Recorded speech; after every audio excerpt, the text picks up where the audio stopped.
আজকে কোষে দেখি 23-2 6-এর দেখাই যে 3 নম্বর দাগের অঙ্কটি।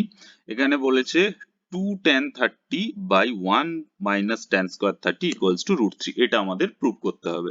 তো আমরা এর মানগুলো বসালেই পেয়ে যাব। আমরা আগের অঙ্কগুলোও দেখেছি, আমরা এই চ্যাপ্টারের প্রত্যেকটি অঙ্ক করছি। তো আমরা জানি লেফট হ্যান্ড সাইড সমান সমান কি আছে এখানে, 2tan30 - tan²30।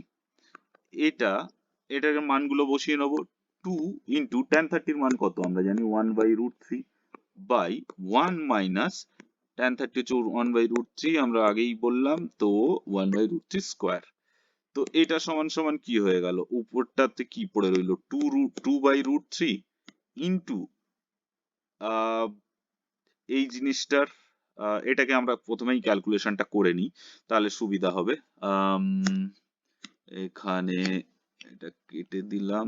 তো তাহলে এটা বাই এইটা হবে 1 - 1 স্কোয়ার 1 √3²3। তাহলে এটা সমান সমান 2/√3 বাই 3 - 1/3। এখান থেকে আমরা এখানে লিখতে পারি 2√3 ইন্টু এই পোর্শনটা উল্টে যাবে, তাহলে উপরে 3 চলে গেল, এখানে 3 - 1 2, তো এখানে 2 2 কেটে গেল, তাহলে উপরে 3 বাই নিচে √3। তো 3 মানে কি আমরা জানি √3 ইন্টু √3 বাই √3, তো একটা √3 কেটে গেল, পড়ে রইল √3। তো আমরা দেখছি এই √3 আমাদের প্রমাণ করার কথা ছিল, তাহলে এটা হয়ে গেল √3, এটাই হয়ে গেল আমাদের রাইট হ্যান্ড সাইড। তো এটা প্রমাণিত।